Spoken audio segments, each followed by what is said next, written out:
I talked about that UFC fighter before in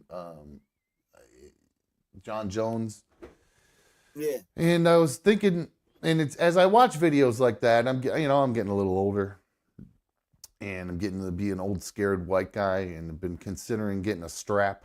Even talked to B1 the other day about it, like to the point where we're both talking about it. She's considering getting one for her house because where we live, it's kind of shrinking a little bit around us. You know what I mean? So we're Mhm.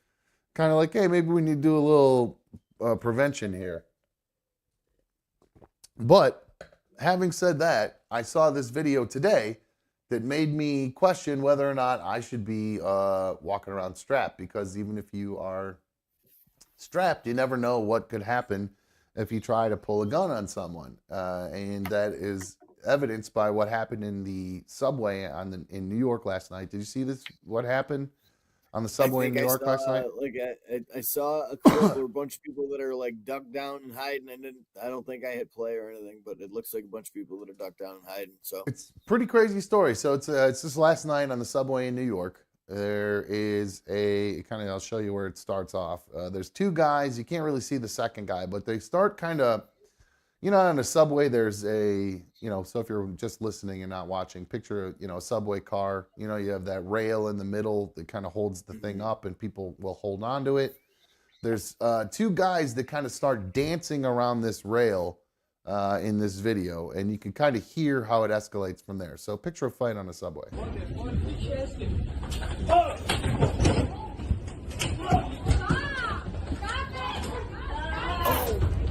oh, oh!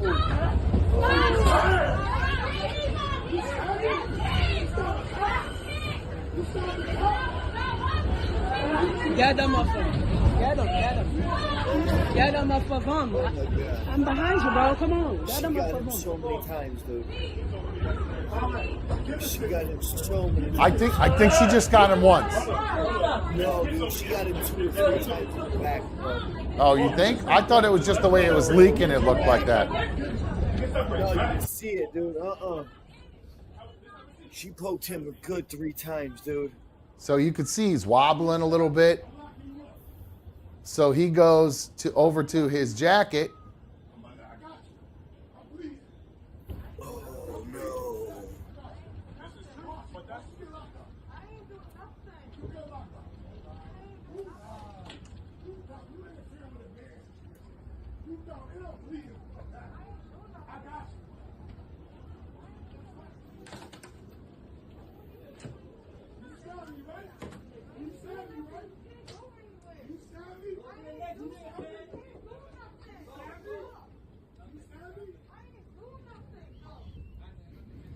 I didn't do nothing though. Bullshit! You poked him 3 times.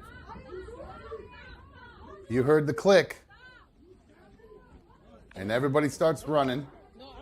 I'm getting now. I'm getting now. Come here, baby. Get down. Go. Get down all the way down, baby. Let me out. Let me out. Let me out. Let me out. This is fucking nuts. Let me out. Can you imagine this?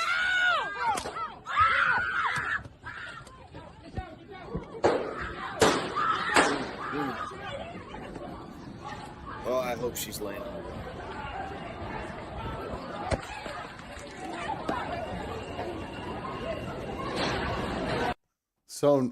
So hold on. So what did you just say right there, Mikey? I hope she's face down on the ground.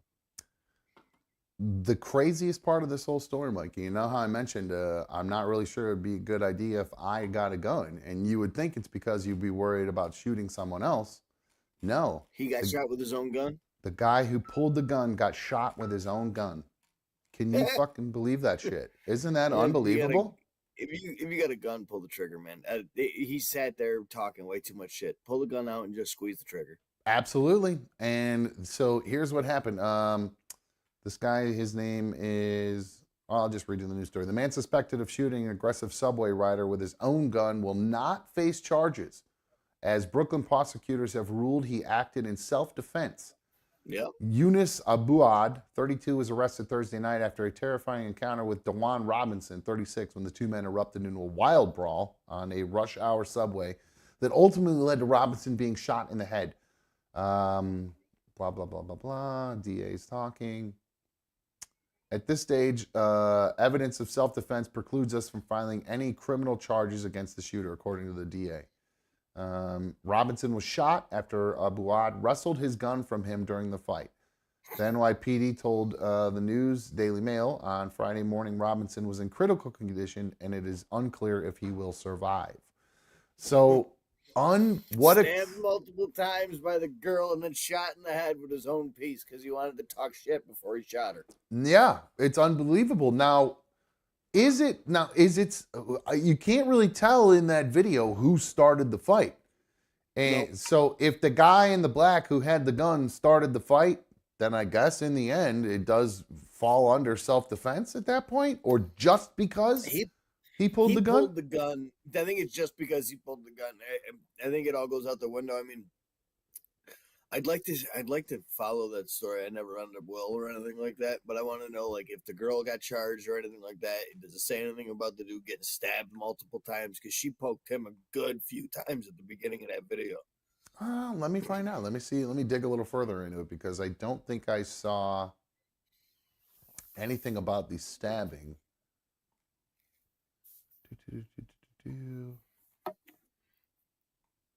There's okay. NYPD says they're actively seeking the woman who has not been identified yet. Yeah. Her status is unclear as far as being charged, even though that Abuad guy has not been charged. So, but just imagine being on that as a passenger. Oh. And you're trapped. You're in a fucking metal tube with 50 other people and a gun. That is a fucking freaky ass situation, man. That would be absolutely nuts. And Secret Alias Mods confirming, Mikey, last I heard they hadn't found the girl yet. So, Brett said, did he hear 4 shots? I thought I heard 2 and 2 or then 3. 2 at the end. So let's see here. Let's go back to it real quick. Get your super fan donations in, guys. YouTube does not like this. Let me out! Let me out! Let me out! Let me out! Let's count. Let me out!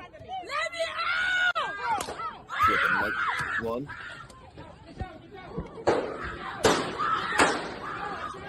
2, 3, 4. That was 5. That's the thing. I couldn't tell if there were 4 or 5. Let me out! Let me out! Let me out! Let me out! Let me out! Let me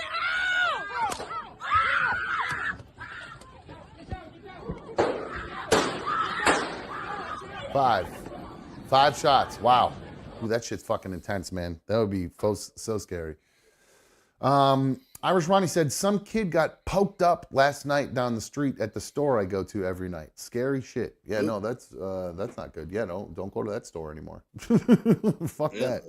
But yeah, just pretty crazy that you that the guy that's a weird story because it seemed like he was with the girl who did the stabbing. So just because the gun came out, it feels like that gun only came out because the girl had the knife. Is it because the guy didn't run away after he got stabbed and he said, no, I mean, they're trapped in that tube. He turns his back on her. She could come and stab him. So why not pull your gun out and protect yourself at that point? I don't think she had the knife anymore. The knife flew out of his back if you saw at one point. Oh, it did? Yeah, right at the beginning of the fight. So wait, she doesn't keep it held in her hand when she stabs him? Oh, I didn't notice. I missed that. All right, well, you can watch her poke him a few times and then watch him reach towards the back, and then the knife, I'm pretty sure, goes flying onto the seat. Okay, let's slow-mo this. Let's frame by frame it. Hold on, let me mute it. It sounds like shit. All right, so we see the scuffling. We see bombs getting dropped. There's a lady getting out of the way. No, she's not. She's getting ready to stab him. That's her? And the light-skinned girl right there. Okay, that is her. Okay, so the jeans, she comes. She gets obscured for a minute. The fight gets obscured by the Predator. Okay, there's first stab right there. You can actually see it.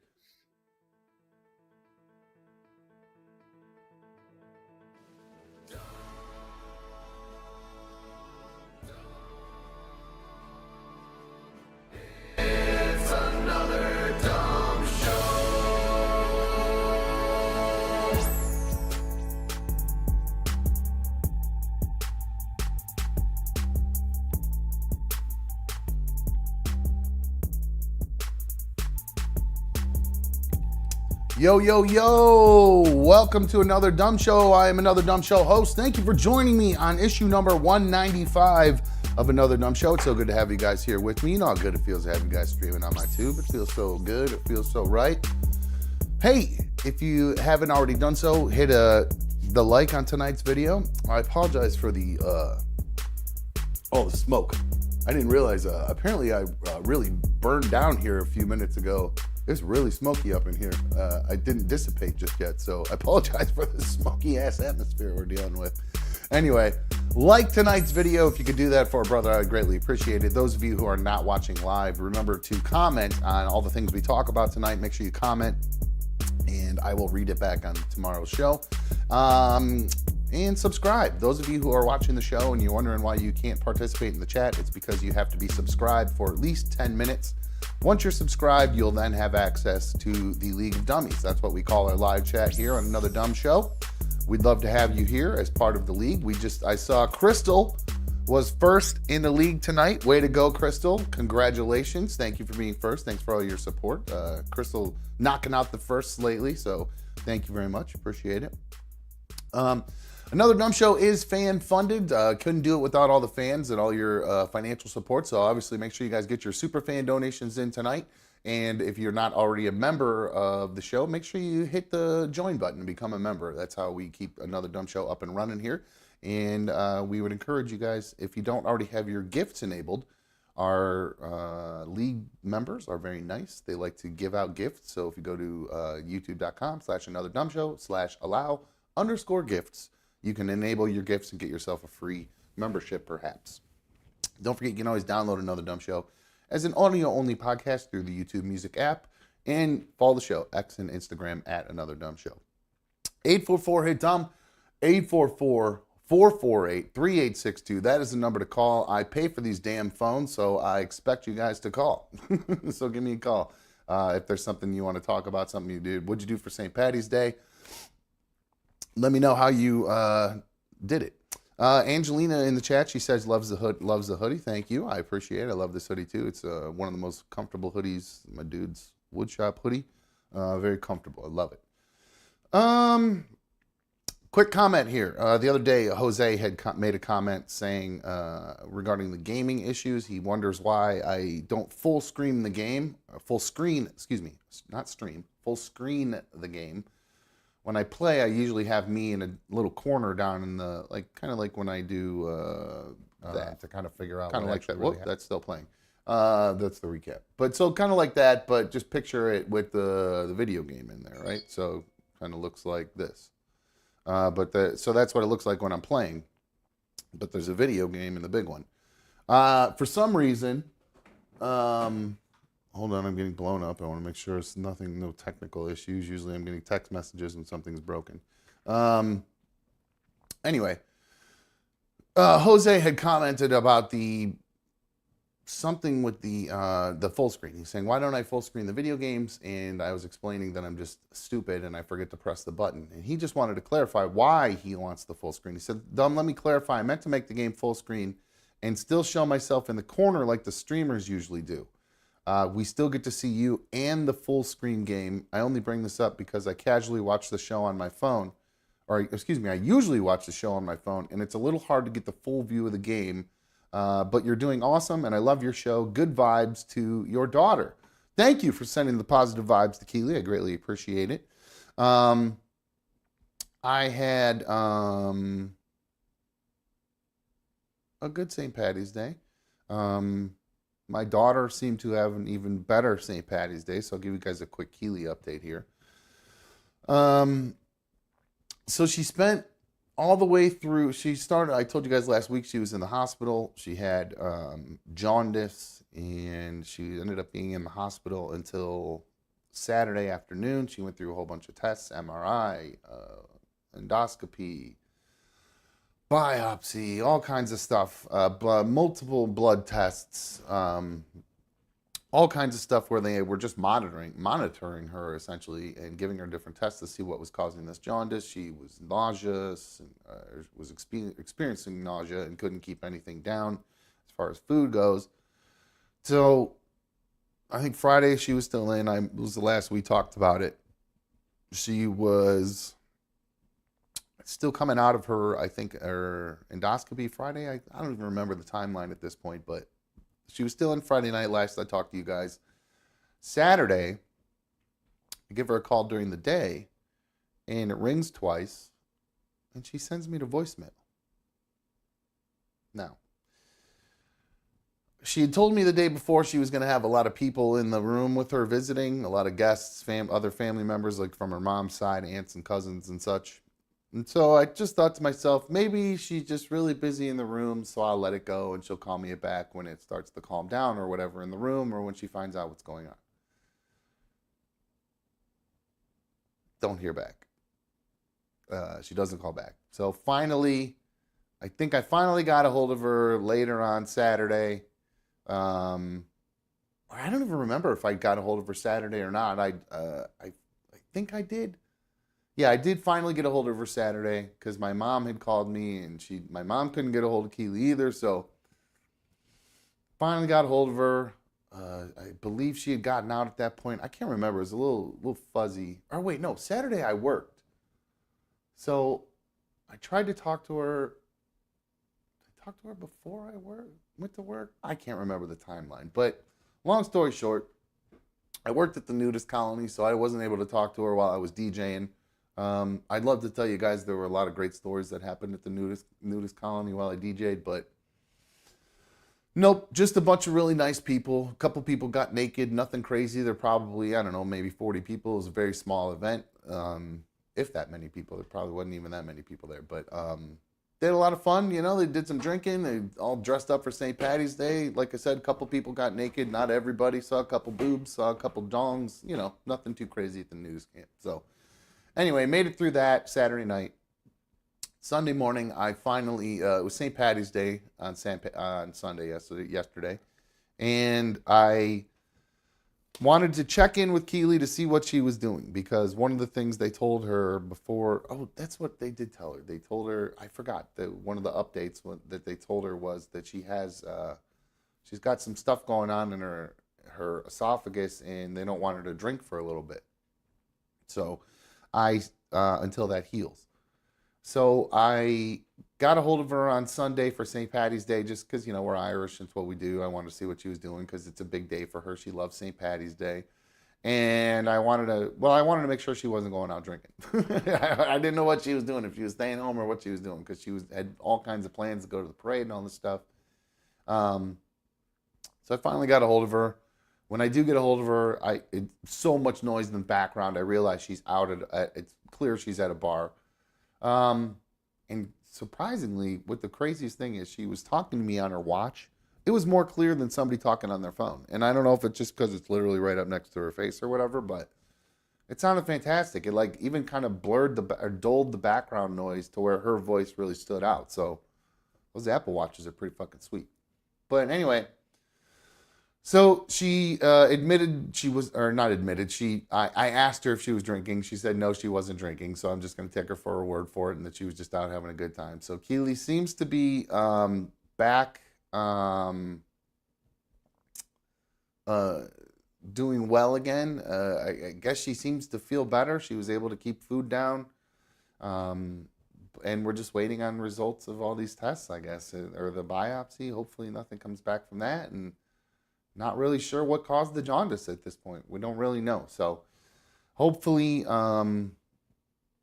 she'll get better and this was just some sort of weird incident, maybe a medication related thing that we had talked about that. I'm sure the doctors ruled that out, but at this point, who knows? So again, just it looks like the positive vibes that everybody sent worked because she's back in the saddle and partying for St. Patty's Day. Speaking of St. Patty's Day, um, Disaster says, "How do you dress up for St. Patty's Day at a nudist colony? Just a bunch of bows and markers, I bet." I don't know what he means by markers, but no, one guy had on a like one of those like a suit coat, but it was like a had that weird kind of side cutout like a tuxedo, so it was like a short tuxedo jacket, but it was sparkly green, like St. Patrick's Day green, and he had a top hat on and a green speedo underneath. So you know, it was bulging, flopping around and whatnot. There was a lady there with a see-through shirt on. One girl took her top off and she had shamrock over her boobs. Another guy got totally naked, was, you know, dancing around. They weren't crazy. They were a little subdued compared to usual. I don't know if it was just because they were getting ready for St. Patrick's Day or what, but the last time I was there, they were real ragers. This time they were a little bit more subdued. And I mean, there were some people who danced, but it was a little bit different crowd. I didn't recognize some of the people from this time compared to last time. So it was, but I got to tell you, the nudist colony, the nudist camp people, they're a really nice, like close knit group of people. They're very, I mean, they're essentially campers. Just think of if you ever gone camping, right? And you go to a campground and you kind of develop a community at the campground and all that kind of stuff. And I'm not a camper. I've never done any of this, but I've heard about it from people who go camping. That's what these guys do. They just also get nude at the pool. They have they get nude at the pool they have there. They get nude at the parties they have. They camp nude. They're working around bonfires nude with coals flying out their balls and shit. I don't know. It just they're a nice little community. I got to tell you, I like them a lot. I'd consider hanging out there and going get nude with them. I didn't get nude for the party. I'm a grower, not a shower. You know what I'm saying? So I'm not real comfortable showing off my dong. You know, once it's showing, I'm fine with it. You know, I got no complaints. I've never gotten complaints. I'm not sitting here pretending I'm some sort of disaster. You know what I'm saying? But yeah, I'm a grower, not a shower. So if I'm just like, I'm just walking around not showing and I haven't grown, that's, I don't want to be doing all that. It's embarrassing. Plus the wind blows right, I'm going to be growing. So I don't know if nudist colony is the best place for me.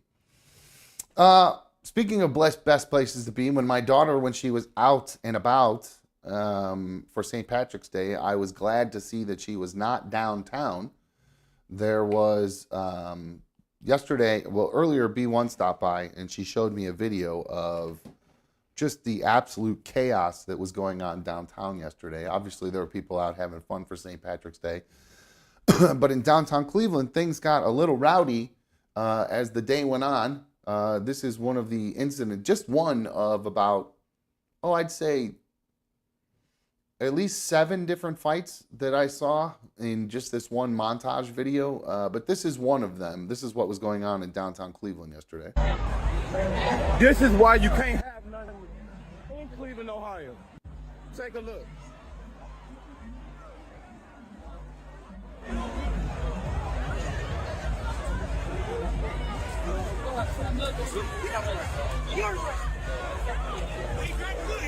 Still going. Oh, jeez. CRP, over to you. Take a look, Cleveland. CRP, over to you. You just seen it here. And yes, I'm on the scene. Man, that guy got smacked. Okay, they got him up. He's alive. Look, everyone, there's a brawl between the police and the individuals. People are getting knocked out. It is getting real crazy. And that's right in the heart of where everybody hangs out, basically downtown for St. Patty's Day. It looks like maybe it cleared out a little bit at that point. But I'm glad to see that Keeley was not down there for that. That was, it looked like it was a very dangerous situation. I was not downtown myself. I did see a video that made me think that maybe this guy is the reason why. Hold on one sec. I have this one. I saw this video, and I'm wondering if this is the reason, if this is what sparked the whole fight. This is actually a viral video that went around just before St. Patrick's Day, and I was wondering if actually maybe people were just arguing about whether or not this was actually cool to do. You tell me.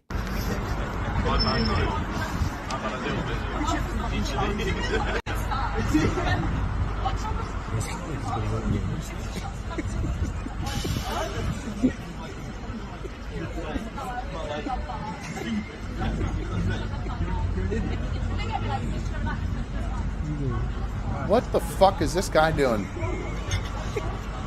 What the fuck?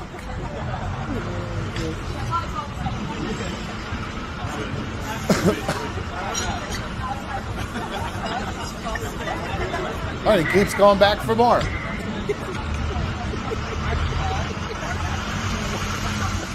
God damn, that's loud.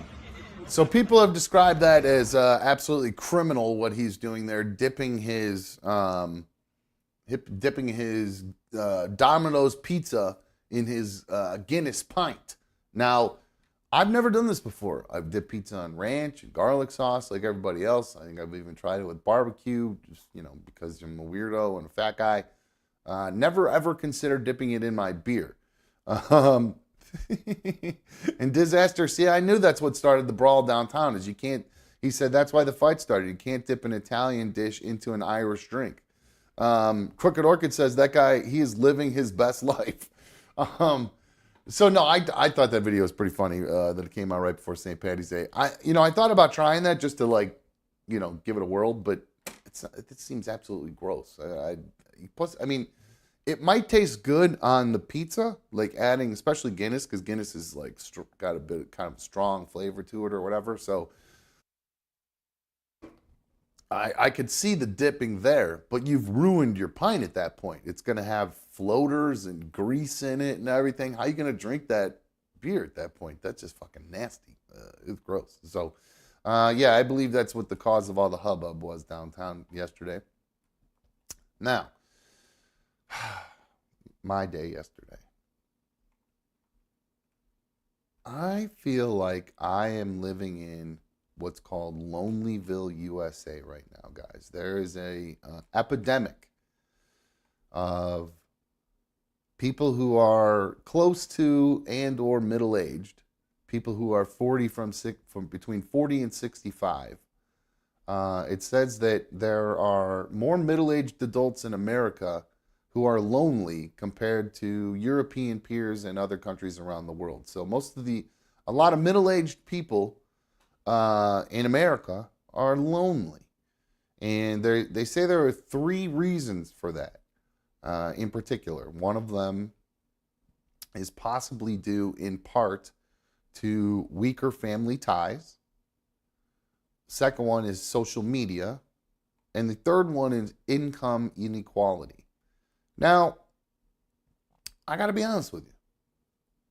I was feeling kind of lonely yesterday because I really only have one close friend, guy friend, really one close guy friend that I do anything with. You guys might know him. Anyway, so a few days before St. Patty's Day, I'd shot off a text and was like, "Hey, what are your plans for the day?" And then my friend texted back, "Hey, I actually already have plans, but you might be able to meet us wherever we're going. There's just going to be a party bus that I'm on." So I was like, "Okay, cool." And I kind of threw it out there, hey, if any room somebody bails on the bus or whatever, and there's any openings, I'll pay for a seat or whatever. And then Sunday came around, and I woke up. I wasn't feeling 100% Sunday morning for some reason. I didn't sleep well Saturday night, and then Sunday, I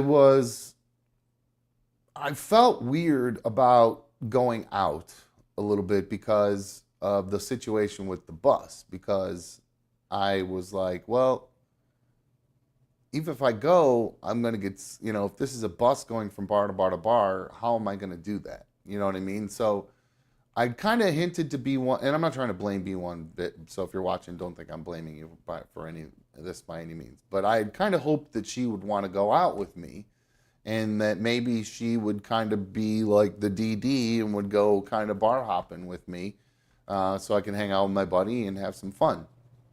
And I'm not blaming her, but she wasn't interested in going out, and I kind of started doing the math at that point, that it really just wasn't going to work out to go out and hang out with my buddy. I was like, if I did, I would probably get stuck at one bar. I mean, I not get stuck. I would go to a bar, have a few drinks, and then because it's like a party bus hopping around, they're gonna get on the bus and they're gonna bounce, and I'm gonna be stuck at that bar, or trying to Uber to the next bar to follow them or whatever. And how much, you can't sit around waiting for the Uber. You spend more time on your phone setting up Ubers and everything than trying to, have fun. So that wasn't really obviously something I could do. So I realized that I wasn't, kind of texted back, look, it's probably not going to work out. I'm going to bail. There's really no way for me to do it. There's no spot on the bus, and B1 doesn't want to like go out. But no, she was willing to take me to a bar and bring me home. She was actually okay with that. But the people I was going to hang out with were going to be leaving the bar eventually. So it just didn't work out. Wasn't going to happen. So, but so then I kind of got to a point where I was kind of by myself then, because B1, she took off, and I was kind of home alone. But we had plans to where we were going to get the place where we live. They cook they do like a corned beef dinner where you can go get a takeout and bring it home. So we planned to go do that. So, but in this time period in between, like after where she left and then before she was getting ready to come back over and we were going to eat, and I had this really huge bout of like loneliness. I felt very lonely because I truly, really, I have one close guy friend and then a couple kind of acquaintance guy friends who I've done things with that I'm not like super close with. So, and these are people in town. Like if Mikey lived in town, Mikey and I do everything together. I mean, Mikey lives in Rochester, so we can't do stuff together. But if Mikey were here, we'd probably be at each other's house or doing stuff literally every day together, if I had to guess.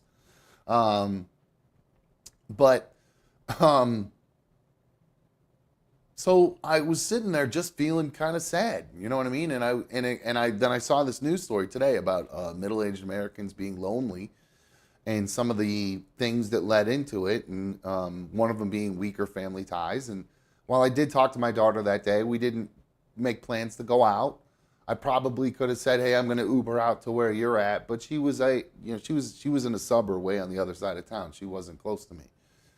So, that wasn't really a feasible option. It would have been a $75 Uber or whatever there and back, and I'm not going to drive drunk, and I didn't expect B1 to do that. So, I actually didn't want to ask her to do that. I wouldn't have. It was a long drive out there, and then a long drive back, and then me drunk for that long of a drive. That'd just be awful for her. So, 10-minute drive downtown or whatever, that's no big deal. But way out to the suburbs and back, while I'm drunk, I don't think she'd want anything to do with that. Mikey said, "Facts, homie. Big facts, homie." That's true. We would be probably inseparable. But having said that, I was feeling lonely, and I think again because I'm not real close with. I talk to my mom, but like my dad's side, my sister, and all them, I'm not. It's not that I know them and I love them, and they'll always be there for me if I need them for anything. But we're not particularly close as far as hanging out and doing things. My sister doesn't call me and say, "Hey, let's hang out." My parents don't call me and say, "Hey, let's hang out," and I don't really reciprocate it either. So I think that kind of leads a little bit to loneliness, because if you don't have a lot of close friends, you could, usually lean on your family for that kind of stuff. My family, again, they live way out in the suburbs on the other side of town. And then the other factor that they talk about with middle-aged Americans and what caused them, what it's in the loneliness in middle-aged Americans and what possibly it's due to is social media. And sure enough, that's exactly one of the things too. I look down at my phone and I see everybody starting to go out for St. Patty's Day. People are getting to the parade, the arcade downtown. They're showing Dublin, just the news is showing. Well, the news is in social media, might as well be. Just seeing everything happening. So you're starting to feel lonely because you're not out doing all that. And why don't I have more friends, or what's going on? What have I done? Blah blah blah blah blah. And then the last one of the reasons that kind of creates loneliness for middle-aged Americans is an income inequality. So, if you're not making a lot of money, it's kind of hard to get out and make friends. Is essentially what that's saying, and that a lot of the people who are able to go out and do things have more money than people who aren't able to go out very frequently, which makes sense, obviously. And then that causes an inequality, like between the friends and maybe the have-nots can't really hang out with the haves as much anymore. So I'm not exactly balling these days. I mean, I'm getting by and everything, but I'm not exactly baller. So, I think that kind of adds to it too. So I found myself kind of sitting around and feeling kind of lonely. But then B1 came back over, and we had a lot of fun together. It was actually a really nice time. She put on a nice outfit for me and everything, so it was a good time. It was a good time. Put a little Irish in her. Did our corned beef and all that good stuff. It was fantastic. And then I got a text from what looks to be a friend. Secret ADS Mod texted me and said, "Hey, around. Could me and my friend stop over?" So I said to B1, "I think Secret ADS Mod and their friend are going to come over. So if you want to hang out or whatever, you're welcome to do that. But I think I'm just letting you know they're going to come over." So Secret ADS Mod got here by herself. And so we all hung out, the three of us, for a little while, just BS'd and kind of, shot the shit, nothing too crazy. Secret ADS Mod was not begging, but trying to get B1 back to come back on the air on another dumb show more often, more frequently. And B1 was like, I don't think that's for me anymore. So we had a nice time. B1 ended up taking off, and then Secret ADS Mod, who's now obsessed with Fortnite, decided to commandeer my PS5 and started playing Fortnite, which was cool because I was just sitting there chilling, relaxing. We were just BSing, so it actually was kind of nice. And then Secret ADS Mod's friend got there, an interesting character. Got to hear a lot about what's going on in this person's life, and it was very interesting.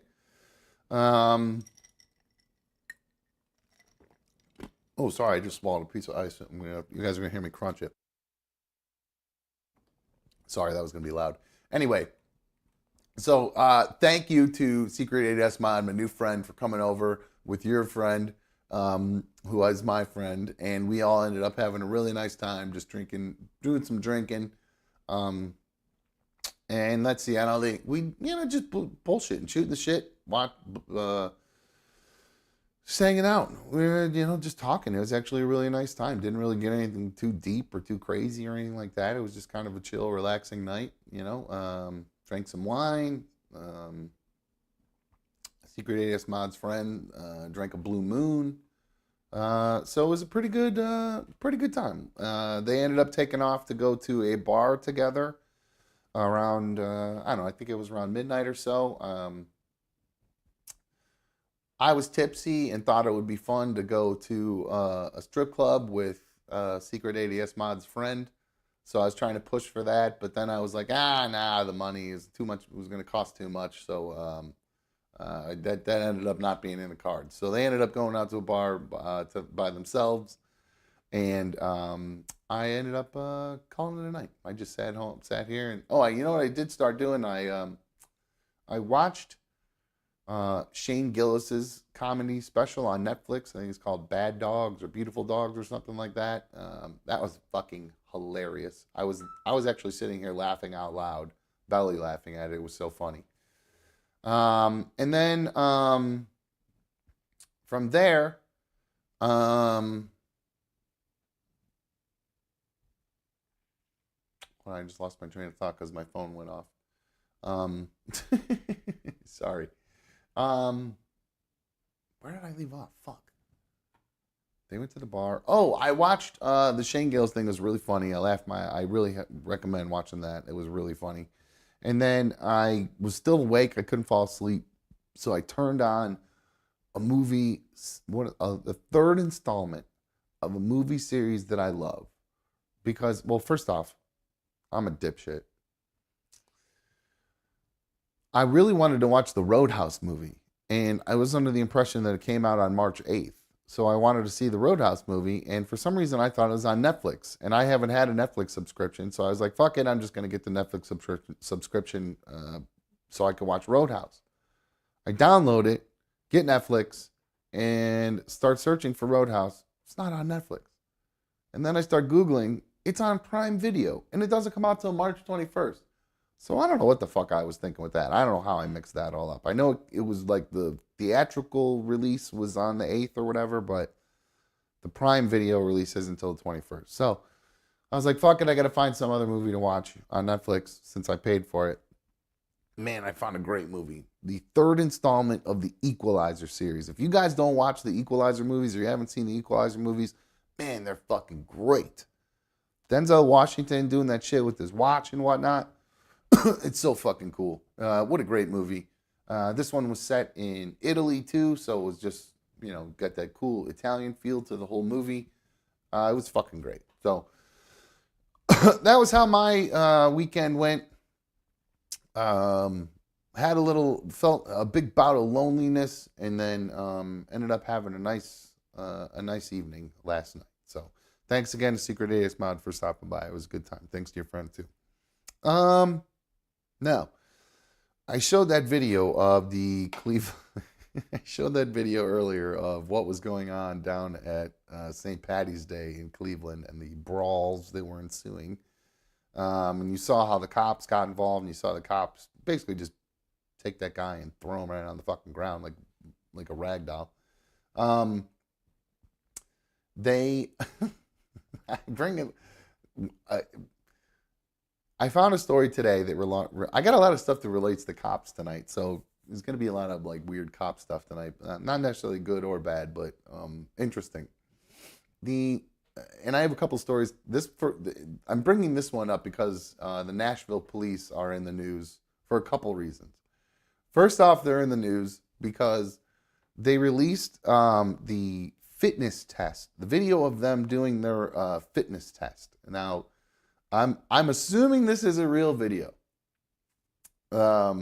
This little picture right here, the little Metro Police Nashville Davidson County, that looks like a kind of a fake thing to me. But apparently this is the Nashville police have a new fitness test that they have in order to, I don't know if this is to stay a cop or to become a cop, but you have to be able to pass this fitness test. And I got to tell you guys, well, you take a look for yourself and you tell me what you think. This is the chain link fence climb. For this test, you're to run up to the fence, scale the fence, and continue running to the finish line.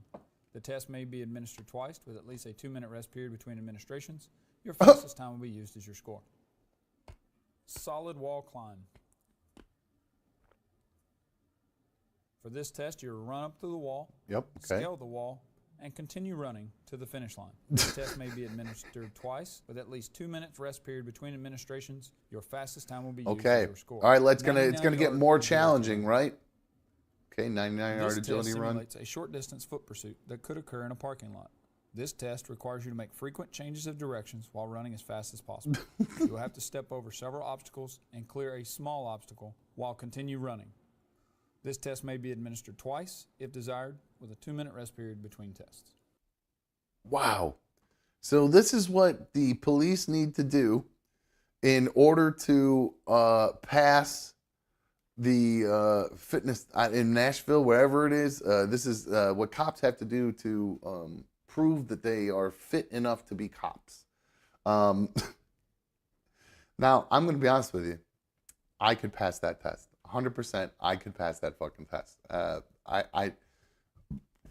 don't know any person who couldn't, unless you are just insanely morbidly obese or you have some sort of weird physical deformity, not weird, but physical deformity, like you one leg. Like I think even a person with like a half a leg could still do that. They could hop their way through that thing and do it. Yeah, that's pretty pathetic. Pretty fucking lame fitness test for the cops. But it actually when I found that story on Barstool, and they had a link to another story about another group of cops going through a fitness test. This is actually not a fitness test. This is a police SWAT team, an international police SWAT team competition for kind of what we just saw with that shitty agility test, but now with a bigger, on a bigger scale, with tougher tests, with actual SWAT people who are, proven to be badasses. They sent me the James says, I think that was the hiring test, not the academy test, but not sure. Either way, it's fucking terrible. It's absolutely pathetic. But now it led to this other video, this international SWAT team challenge. And this video is, oh my God, it's just as good. And I'm not showing these to make fun of women. Well, I'm showing these to show how ridiculous. Well, first off, this competition, this international SWAT thing is just silly, number one. But watching them try to go through the test is absolutely hilarious. So here is the Chilean SWAT team going through the international SWAT, one of the drills. Here you go. Vamos. Okay, so they're running. It's not so bad so far. They seem to be fine. They 5 gotta ladies run. teams involved And then they have to get to in the UE SWAT challenge. now. If you didn't see, they ran up like a little ramp, and they've now gotten to. If you ever saw American Gladiators, do you remember that thing with the bike where you're hanging upside down, and there's like hand pedals, and you gotta pedal yourself across with your hands using all your body weight hanging down. That's what they've jumped onto now, and this is where it gets good. Belarus, Thailand, Chile. 2 teams from the Emirates. All right, one. No. Oh. The first one to get wet in the ice bath today. Oh wait. And Are those not hand bikes? They're just. well, they are stuck in the middle of that zip line. I didn't realize it was a Remember, zip if you line. I fall thought it was a hand bike. In the ice bath, you have to go back to Oh, the so beginning this of the isn't zip even line these and poor do it girls' again. fault. And currently, Chile have 3 team members stranded in the middle of that ice bath. Thankfully, the water will be a little bit warmer than it was earlier on this morning. I love the other ones Vamos, try to vamos. slide over and help them.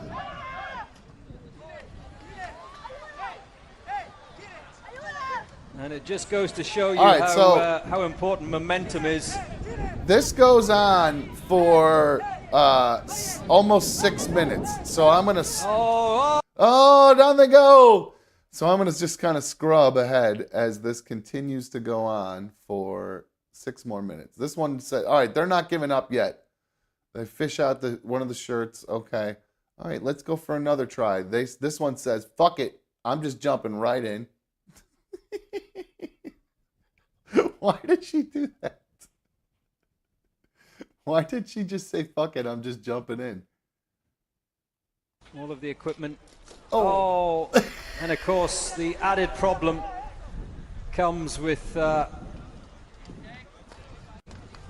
those loops on the zip line. They become wet, hands become wet, everything becomes. All right, so there you go. She gets back out. Okay, let's see what the next one does. All right, they're allowed to use guns for some reason. All right, we got one. All right, let's see if they And make our it across swimmers. this time. These Lot of guys and momentum. girls here are carrying a lot of kit and equipment. Not so And, much.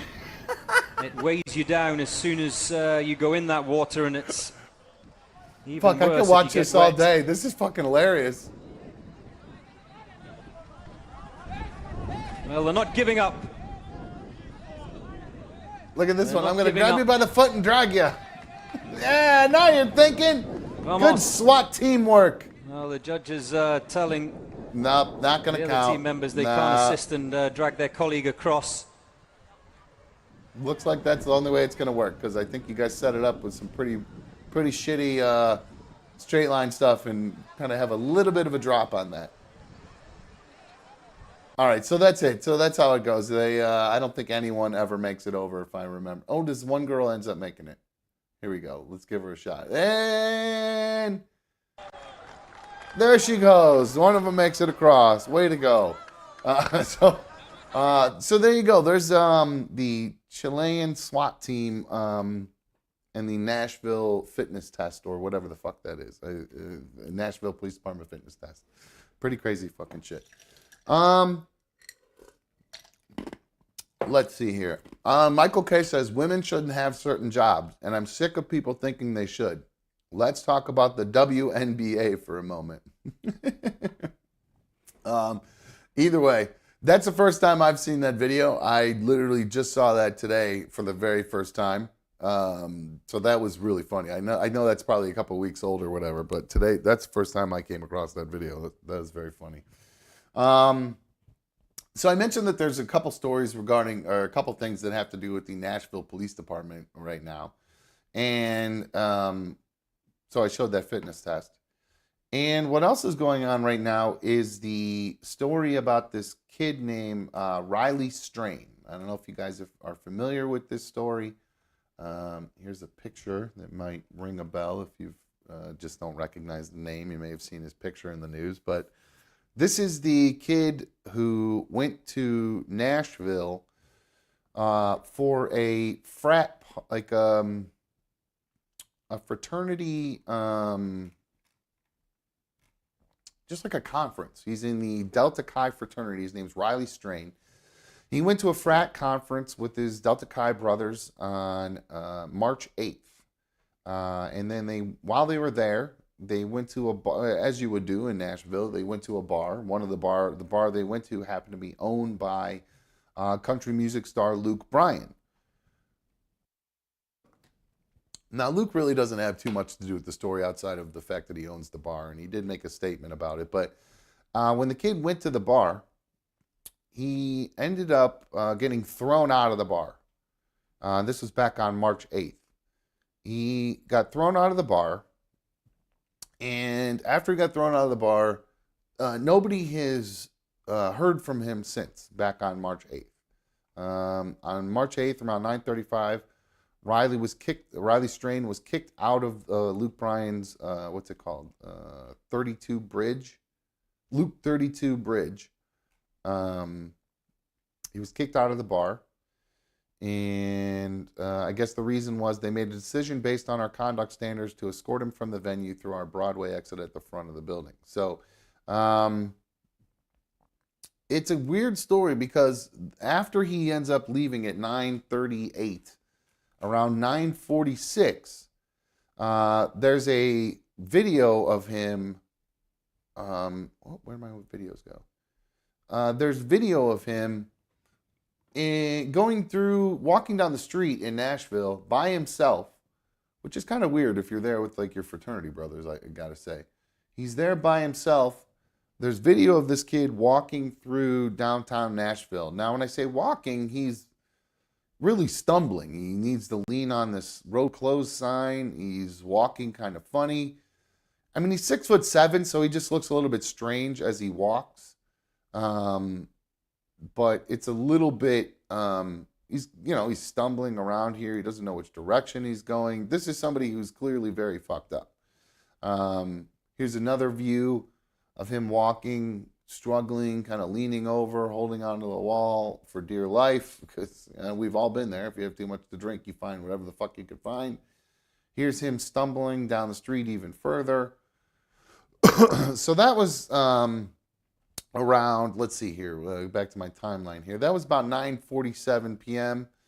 And then they do see another incident, and this just came out today. There's some body cam footage that has come out today of the incident of another run-in with this Riley kid.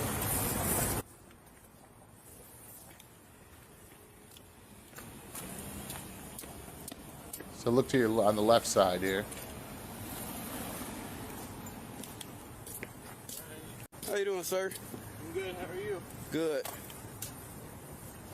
So that's a police body cam footage of this kid. So that's pretty much all there is to it. He sees the kid walk by, he says hello to him, and then he goes on with the rest of his thing. Thank you, News Nation, for that. But here it is one more time when Riley comes walking up.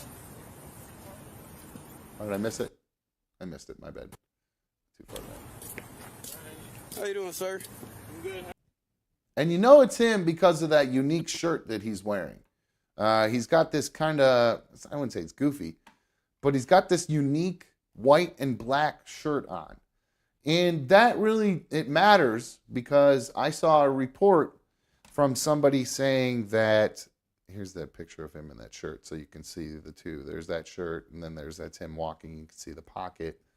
Now that matters because I saw a story, it might even been on News Nation, of them saying that it was a woman who works for a homeless shelter claiming that she saw a homeless man wearing that shirt, that black and white pocket shirt that Riley had on, that really unique shirt. Honestly, pretty fucking ugly shirt, I'm not going to lie. But it might end up helping find him in the end if he's gone, because nobody's seen this kid since he got thrown out of the bar. Here it is. There's that unique shirt. Now, supposedly, the woman that works at a homeless shelter said a homeless guy came into the shelter wearing that shirt. And she noticed it because it was very clean. He was disheveled all over, matted hair, hands. She said his hands looked like a mechanic's. They were all greasy and gross, but he was wearing this very clean shirt. So, the Luke 32 bar, they actually came out with and this was again that happened back on March 8th. So that's the last time anybody's seen him. On March 9th, a friend of Strain's called 911, saying he filed a police report. He called 911 after saying he went to the Central Police Precinct and then called the sheriff's office to file a missing persons report. Riley's family, they went down. Now they've driven to Nashville. They're from Springfield, Missouri, to find out what is going on and where he disappeared to.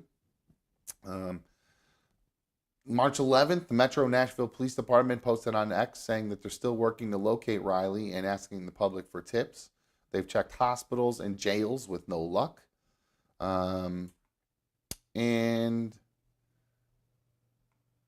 I guess he frequently stays in touch with his family, so it's very unusual for him to do that.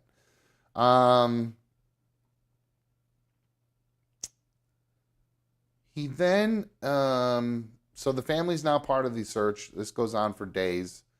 It gets even weirder because the bar puts out another statement about it, saying TC Restaurant Group, operator and owner of Luke's 32 Bridge, is continuing to work closely with the Metro Nashville Police Department to provide security camera footage and any other potentially helpful information to aid in the search for Riley Strain. Our thoughts are with his family and loved ones for his safe return. Okay. They also went on to say even further, in our effort to help the Nashville Metro Police Department's missing persons investigation of Riley Strain, we proactively provided detailed information quickly after his visit to our business on March 8th. This included all security camera footage, photos of Riley, timestamps, transaction records, and staff accounts. During Riley's visit to Luke's 32 Bridge, our records show he purchased and was served 1 alcoholic drink and 2 waters.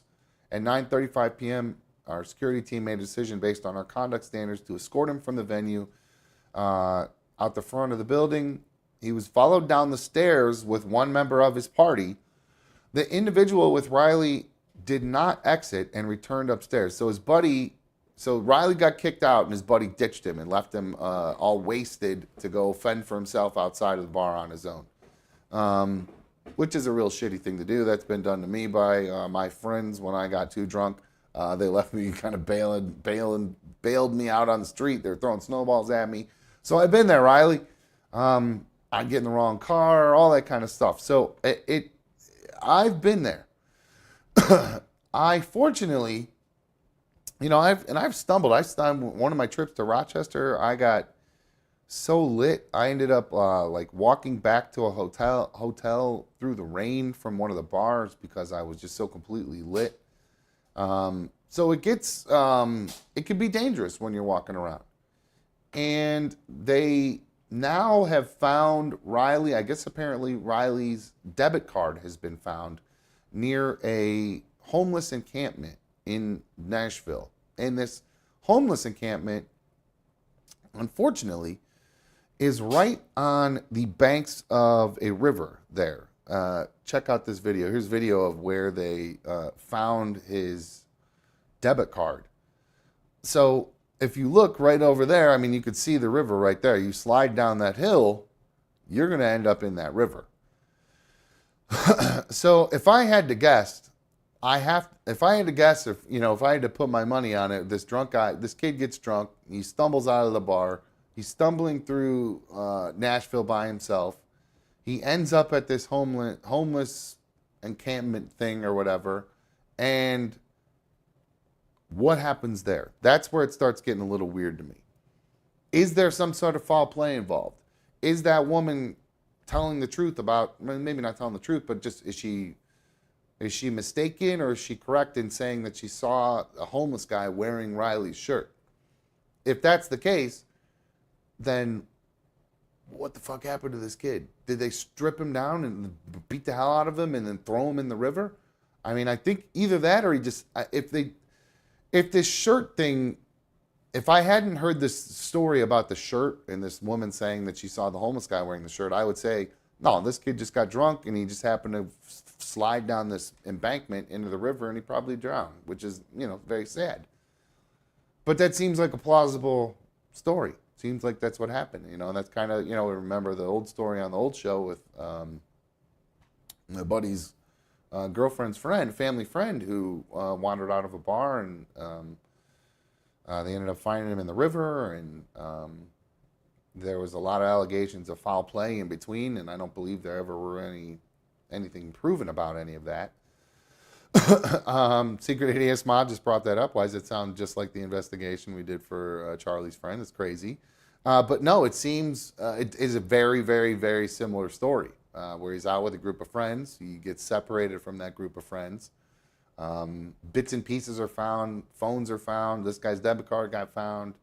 The only thing that's missing is that they find this Riley Strain guy's body in the river. That's the only part of the story that's missing. Now, it's really weird, though, the details in between with the shirt, the debit card being found by the embankment. Why wouldn't they? And the craziest part of this story is this guy's like 6'5". He's big and tall and lanky. So a lot of people you'd think would have recognized seeing this goofy guy. So I'm wondering if the homeless people are going to come out and, if they can, if any of them are willing to talk. I don't know if homeless people have like a code amongst homeless people where they don't talk. I don't know how that works or whatever, but I feel like you just offer them a hot bed and a hotel room for a night and they'll tell you whatever the fuck you want to know. And I'm not saying that to be mean or whatever. It just makes sense. So that's where we've left off. His bank card was found by the river. And now we're wondering what's going to happen with this kid, if they're going to be able to find him in the river or what. It's a crazy story, though. I did mention, here is actually Luke Bryan's commented on it on Instagram. He said, whoops, wrong one. He says, y'all, this is scary. Praying for his safe return. And then there you go. So, and then the management group that runs his bar puts their comment in there. So hopefully that kid will be found alive and well, but at this point it's not looking very good. It looks pretty ugly that he's not going to be found. So, all right, guys, let's do this. I'm going to take a quick break. I'm going to grab something to drink, get a little mokey moke. Second hour is always happy hour here on Another Dumb Show. So take your kids, take the debit card and throw it in the room and say, hey guys, just go play with this for a little bit. Mommy and daddy are going to go get a little mokey moke, a little drinking drink on. So hit that thumbs up for a brother while we're in the break here. And we'll be right back on Another Dumb Show. I got a bunch of videos. I got all kinds of brawls and all kinds of stuff to talk about for the rest of the night. So stick around. Don't leave. Hit the thumbs up. We'll be right back on Another Dumb Show. Hang on.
Okay, welcome back to another Dumb Show.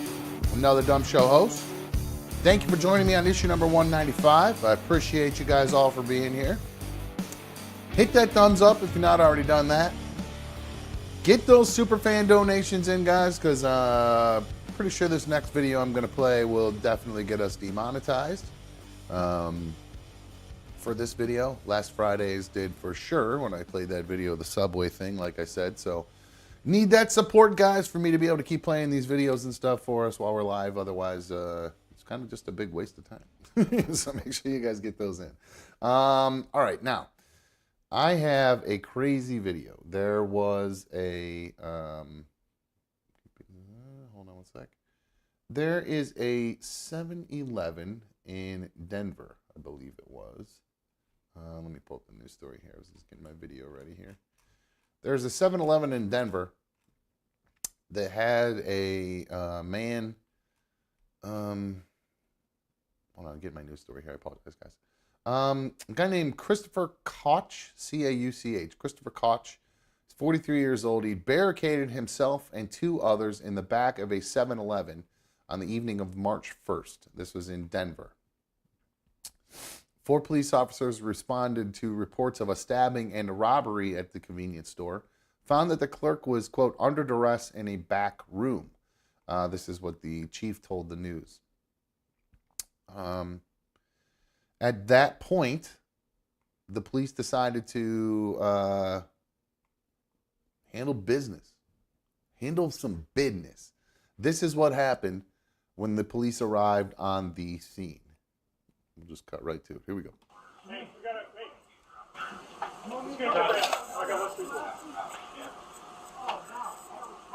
So it's body cam video. You see they're getting ready to go in this back room. They got their battering ram. Door. Boom. That's a big dude, too. Wow, that's so hard.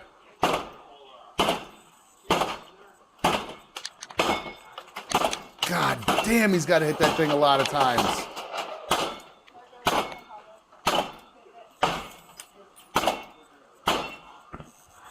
Oof. Somebody else take a break. All right, got it. Battered.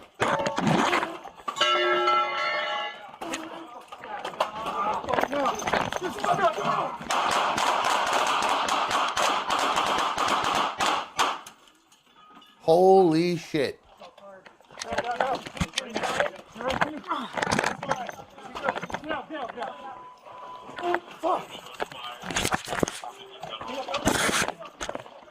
Wow.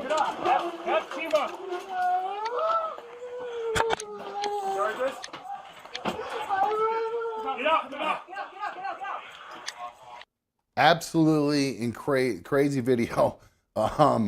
The guy had a the person that 36 shots, by the way. They pumped 36 shots into that guy. You saw that woman walked in, that police officer, female police officer with that fucking AK or AR or whatever it is. The guy had a 6-inch metal nail pulling shaft, whatever that is. I'm assuming like a thing you pry a nail, like a pry bar, I guess, kind of thing, but a 6-inch version of one. I don't understand that, but the officers recognized that the person was in imminent danger and started to fire on the individual, according to the chief. So there you go. I mean, this thing, the cops fired 36 rounds in 5 seconds into the guy. Wow.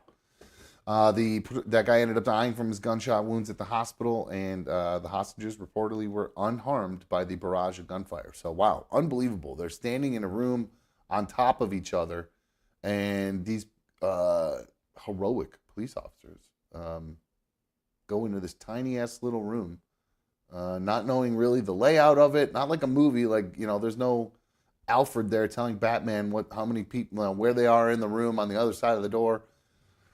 Any of that crap. They just got to literally just kick this door in and fucking walk right in. I mean, these are some badass mofos right here. Hold on, I'm looking at the video again. So let me mute it.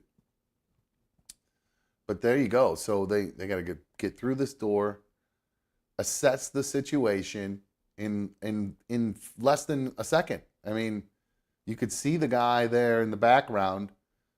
Can't really tell what he's doing to the guy. So you got to see the bald guy in the black hoodie. That's the bad guy right there. He's got you can kind of see the hostage on the left side of him there in between the cop and him. I can't really see his weapon, but you can tell he's doing some sort of gesture towards the hostage. You could see the cop's gun's kind of in the way, so it's hard to see. But you go another frame here. I'm trying to see where the weapon is. You see it right there? So the guy it looks like he's aiming it towards the guy's neck. He's pulling on his arm. Okay, so he's yanking his arm. He's trying to get him in the neck.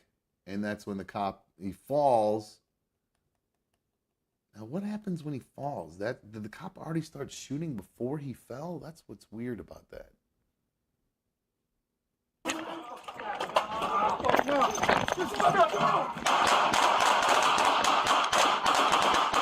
Whoa, that's so crazy. You can even see all the smoke from it, but you can actually see some of the mist of the blood. Yeah, it's kind of graphic, to be honest with you. Anyway, so yeah, that guy died. Crazy, heroic police officer. So good for them. That was pretty badass. Now, I do have the opposite of what those guys were. Let's see here. I'm reading the chat here.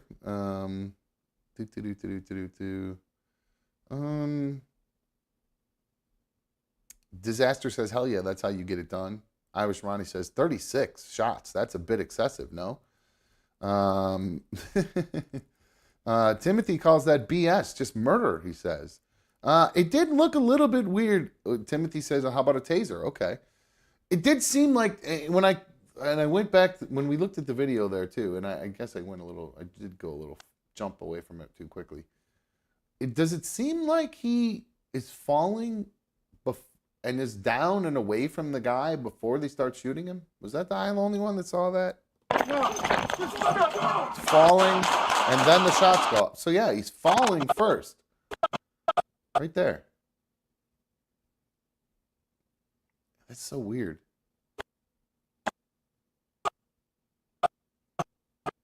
You see, he starts to fall. Or does he kick something at the cop? What is he doing right there? Wow, I can't believe that cop was able to do that without hitting one of those bystanders, man. That is absolutely fucking crazy. Wow, good for them. Crazy shit. I don't know. I wouldn't call that. I mean, that's a hostage situation. It's something, it's literally something out of a movie. They got a knife to the guy's neck and they just start unloading bullets into him. And they don't take out the hostage. That's literally something out of a movie. That's pretty crazy. So I think they did the right thing. If the guy was getting ready to stab the dude in the neck, take the dude out. Take him out. I don't think you can fuck with the taser, dude. There's someone, and Timothy said, well, how about a taser? Well, there's plenty of videos of dudes taking tasers and just keeping going. In fact, we played the video of that woman. I think it was the female cop that ended up getting attacked with a hammer by that guy. Did she tase him first, or was she just slow to get her gun out? I can't remember, but we played that video a while back. But I know we've played videos before where people get tased and it doesn't even faze them. They just keep going. So in that situation, I think they did the right thing. And I'm usually not for police violence or brutality, and obviously not for police brutality, but I'm not usually for cops shooting people. But in that case, if he's going to stab some poor ass wipe working at a 7-Eleven making $13 an hour or something, working some late shift, and then some guy threatens to kill him over God knows what, it's 7-Eleven money or something, it's just, take your $100, a couple $100, and get the hell out of there and go buy your meth, man. Very strange that he had them held in the back. I wonder, what do you think was going to happen? He's it's some sort of big hostage situation, and they're going to bring him an airplane or something. The only thing that was on, that's something he saw in a movie. He's going to take the 7-Eleven guy hostage, and I'm going to get a helicopter brought to me, and I'm going to escape to Ecuador or something. But no, that's something out of a movie. But the only thing that happened like a movie was you getting shot, buddy, by the cop, taken out. I still can't believe they didn't hit that hostage. Crazy. Anyway, I have a video here that B1 sent me. I think it's might even be a month old now. But it is the complete opposite of what we just saw. So we just saw some cops being heroes, going into that room, not knowing what was in there. Anything like that is so crazy ballsy. I mean, it's so, I don't know if they had a camera view of what's going on back there or whatever, but it seemed like that camera probably didn't do justice how tight those quarters were either. It's got, it's a tiny little back room. If you ever worked in a convenience store, I did when I was in middle school. There's nothing. There's a little tiny ass little office. It's like that's a tiny ass little room that they had to plow into, not knowing the situation. So I'd call that some pretty heroic shit, to be quite honest with you. Saved a life. So yeah, 36 shots is a bit excessive, but that's got the job done, I guess. If you're gonna finish them off all the way.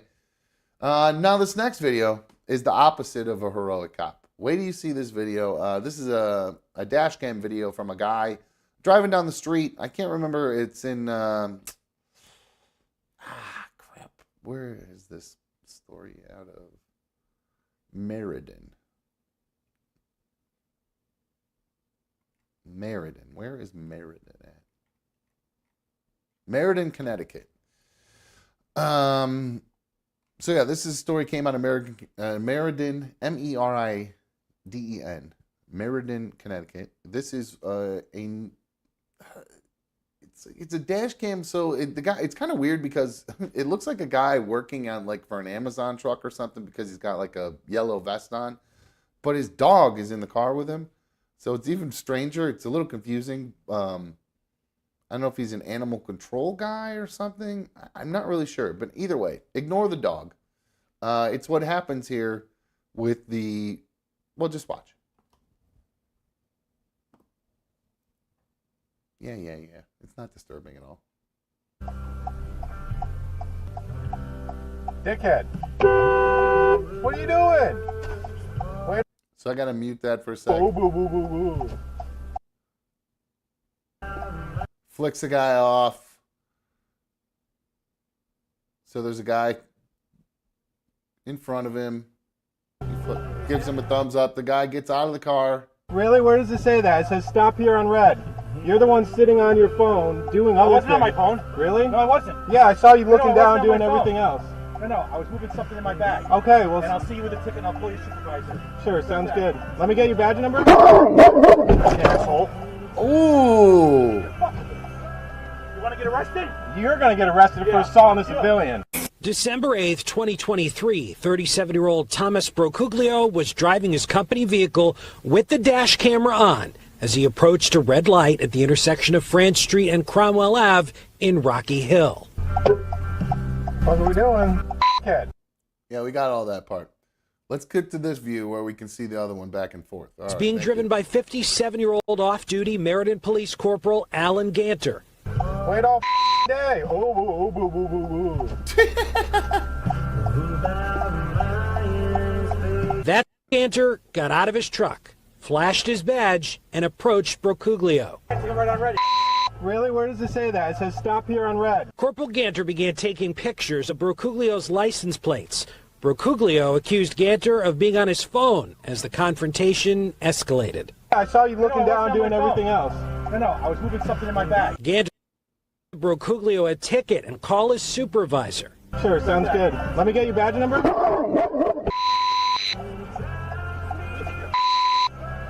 want to get arrested? Unbelievable. I can't believe that. So this cop blocks a right on red, which, by the way, these motherfucking dipshit motherfuckers who don't turn right on red, you're the scourge of society. If you don't turn right on red, and on a sign that doesn't say no turn on red,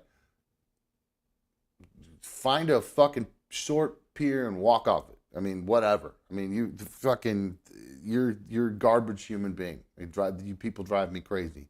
So I brought this story up because well, obviously to show you guys what happened with that guy, what this off-duty cop decided he was going to do. So he blocks the lane. Some guy honks at him, and his little dick can't handle the fact that he got honked at when he was the one doing something wrong. This is how I get into road rage incidents. This very specific type of incident right here. Not even the fact that the guy got out of the car. It would usually lead to it, I'm the guy that got punched in this situation usually. Somebody does something stupid in front of me, like block a right turn on red. I will notice they're on their phone. I'll honk. I'll go, ooh, just like that guy did. Like, ooh, you're on your phone. I do the exact same fucking thing that guy does.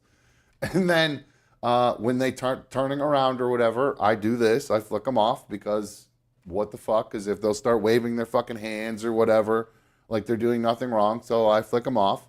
Usually that's when they drive away. Now, a lot of times what happens then in my case is when we then both drive away, because we're both turning right on red there, we're going the same way, is they will then brake check me or something along those lines. And that's when I go ballistic, because now you've shown that you are a little dick energy pussy, to where you've done something wrong, you got called out on it, me honking, and then the phone thing, and then you fucking pull this shit where you fucking like block me then after the fact. Like you do a second bad incident in order to try to get back at me for correcting your mistake. Fuck you. Oh my God, that's when I lose my mind. That's when I end up like starting to drive erratically. I'll cross a double yellow to get in front of this person just so I can brake check them, or just so I can get in front of them and go 5 miles per hour and ruin their day and block the whole lane, or just, some sort of psychopath thing, because you've proven to me that you're irrational. So you want to be irrational? You want to be a dick? I'll show you a fucking dick.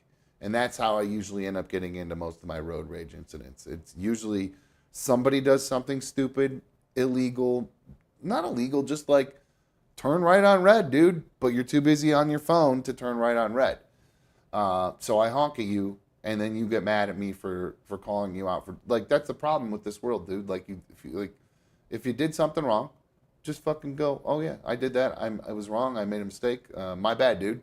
And wave and drive the fuck off. Instead, he gets out of his fucking car. And Irish Ronnie said he wasn't even a real cop. He was a school cop. Yeah, I know he's a school resource officer. Probably the type of school resource officer like that pussy in that other school, was it Uvalde or whatever, where the cop didn't even go in, or was that Marjorie Stoneman or whatever? I don't remember. But yeah, that school resource officer who hid instead of going in and saving the kids. If I had to guess, that's the type of guy we're dealing with here, if he's going to get out of his car and go punch a dude in the face. He did get, what did I leave off with that? The thing that pissed me off about it the most when I saw it, by the way, he's been a cop, by the way. He does do police, like he does do the school stuff. But he's an actual legit real cop. I mean, he's a police corporal.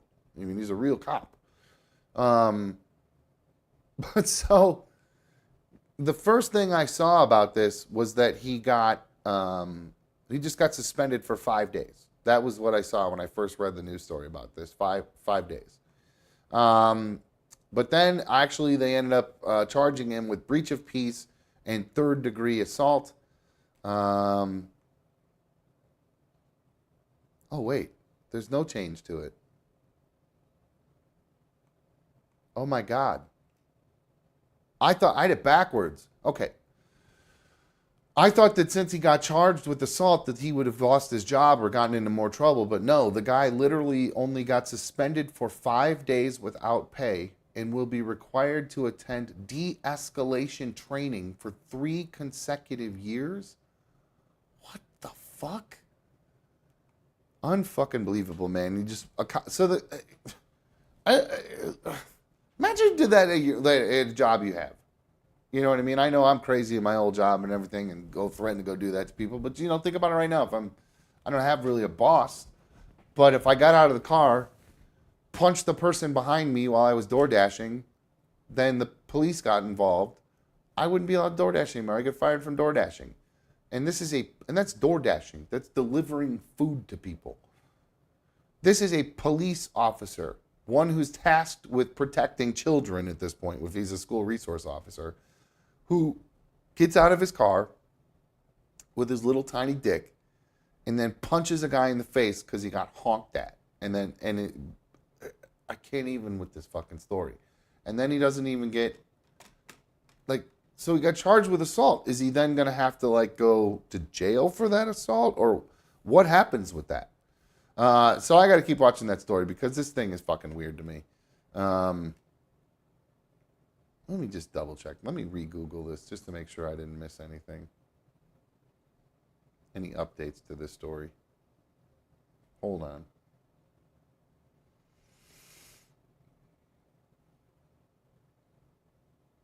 Past hour, past 24 hours, past week. It just says arrested and suspended. That's it.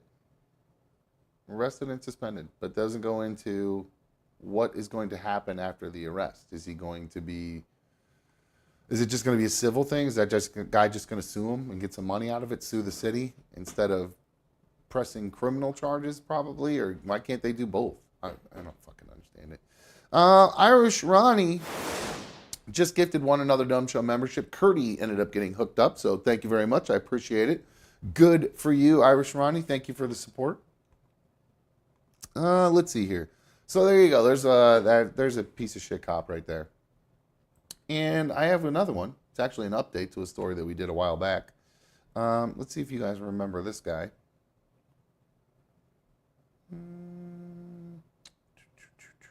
Hold on one second. Let me get this video up here. I gotta find it. I lost it. It was in last week's stuff. Where did the video go?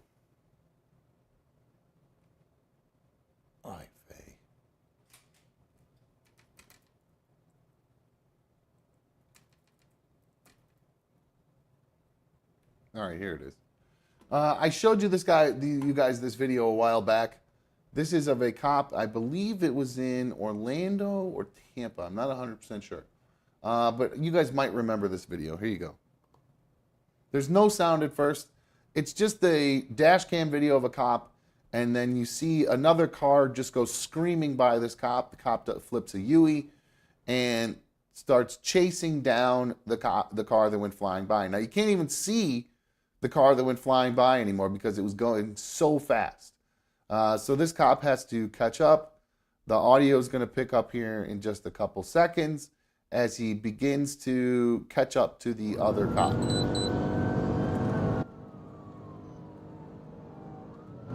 Over 100 miles an hour trying to catch up with this butthead. Over 100 miles an hour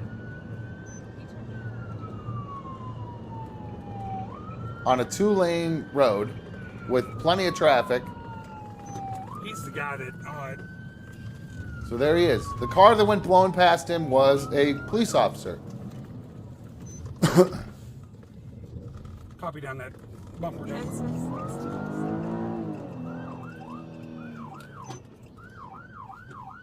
one or this one? Yeah, 11070.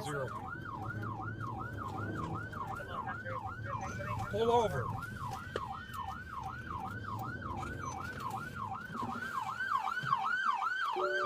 You gonna pull over? Please say a command. Pull over.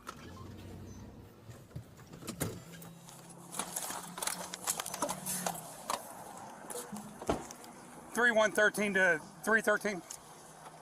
What? I am going into work, my man. Why are you trying to pull me over as I'm going into work? Because you're going 80 and a 45. I am going into work. Okay, where are you going to work? What does it look like I am dressed for? What does it look like I am dressed for? My name is Deputy Hilton, and they see your driver's license. No. Okay. 3113, copy at 1050. 10-4, I got a city, Orlando PD taking off from a traffic stop. It's going to be X-ray Foxtrot 6207, XF 6207. You refuse to stop. www.syncmyride. All right, so that cop's name who just did that, the cop that got pulled over, his name is Alexander Shawnee. He was arrested on June 6th after that deputy spotted him in a marked Orlando police SUV going 80 in a 45. You saw he refused to give his driver's license, got back in his SUV, and drove off. After that happened, he was relieved of duty pending the Seminole County Sheriff's Office and OPD internal investigations. That was back on June, what day was that? June 6th of last year. Now, he's been authorized to return back to work. And apparently that was all the way back in January. So all he did was serve a 6-month suspension to come back and work for, and now come back and work for the police officer, the police department. The investigation is, quote, still in the review stage with the internal affairs, but anything related to the criminal investigation will have to be directed to the Seminole County Sheriff's Office. So he faced charges of reckless driving, fleeing, and eluding law enforcement, and resisting an officer without violence. However, they decided not to pursue the case after he completed a pre-trial intervention. So that guy that we just played the video for of him running from a cop going over 100 miles an hour to get away from the other cop who was chasing him, and then ran from the cop once he finally got caught, got suspended for 6 months and is now back on the job. So imagine if he's willing to do that to a cop, what he is willing to do to a civilian. That's what I worry about when I see that kind of stuff. What is that guy going to do? I mean, that's the whole, they're not all bad apples. That's a bad apple right there. It's clearly a bad apple. So, yeah, that's a pretty crazy thing. And that guy's back. So two cops being shitty, basically. I couldn't show one cop being good without two cops being shitty. I just couldn't do it. All right, so speaking of people being shitty, it is spring break, right? I don't know if you guys have been seeing what's going on with all this spring break stuff, but it's pretty fucking crazy right now. What everybody's. I know Miami tried to cut off spring break, but I ran across a couple videos of everything that's going on at spring break, and I thought you guys might be interested to see them. Now it is. I'm actually all for the fun part of spring break, like stuff like this. So tell me, how do y'all start y'all's day? Morning routine, 2 things you can't live without, 2 things you can't live without, bronzer and cocaine. Wake up, put on bronzer, cocaine, we're good for the day. Bronzer, then cocaine. And now I'm a senior in college, and here I am. Yeah, my 2 go-tos, bronzer and cocaine. And this is the first day of spring break. First day of spring break. First day of spring break. I love it. I love it. God love her. Truly showing what spring break is all about. I love it. No, that's God love them. God love girls like that love bronzer and cocaine. I mean, we need more women out there like that. Let's just be honest, okay? All right, where's this other video that I had here? All right, where is this video?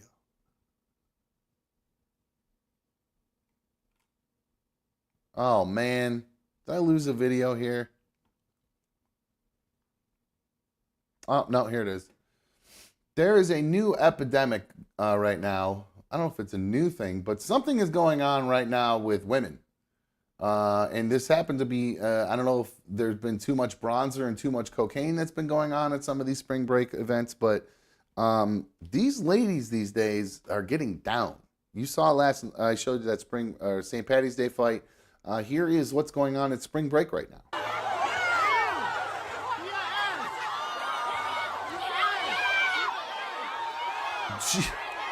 Oh, jeez.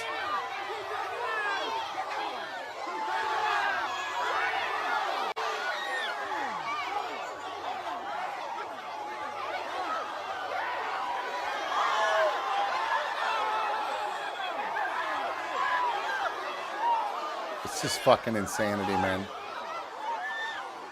It's just straight up mob mentality, dude. It's insane.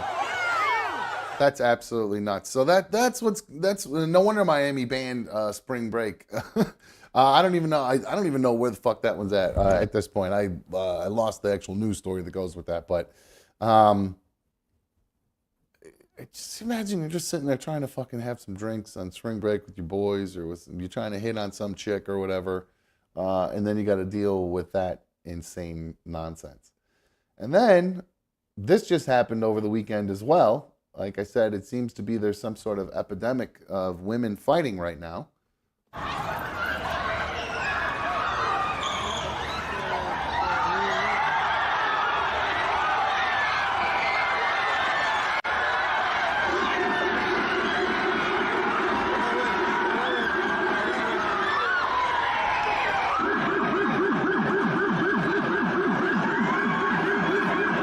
Jesus.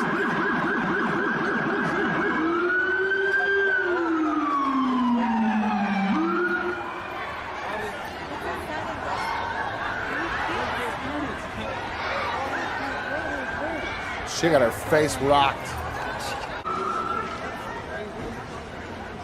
So this is at an outlet mall in Long Beach.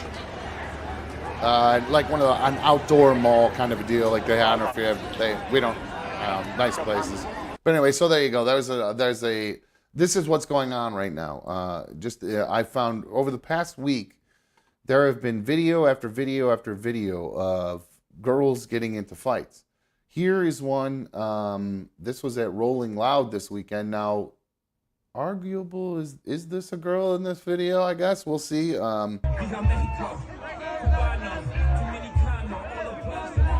I can't unmute that because Kanye's playing, so I can't mute that, or I can't play the music. Okay, so so that's a dude on the left, but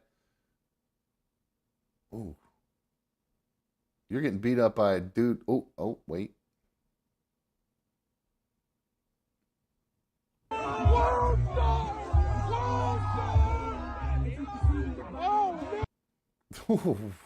How did that head get split? I missed that.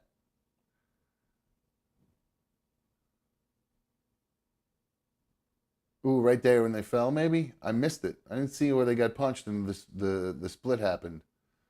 But that looks to be a transgender person getting into a big fight with several people. So I don't know if that counts as girls getting into a fight or not. But you see this person not giving up, not backing down, still going. Taking on this guy's just like, I don't want anything to do with you. I'm not getting beat up by a dude wearing a fucking negligee or whatever the hell that thing is, cami.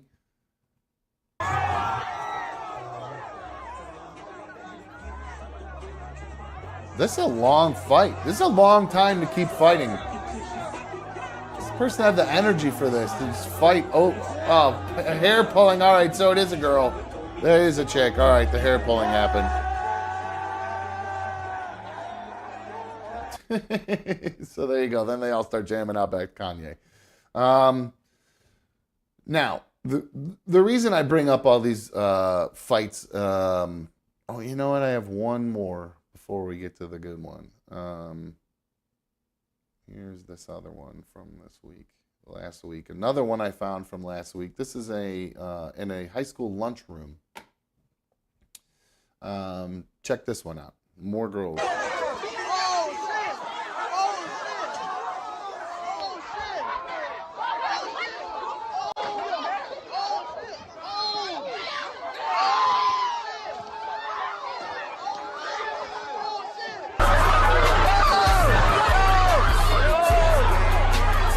Why they always got to put music behind this shit? Just show the damn videos.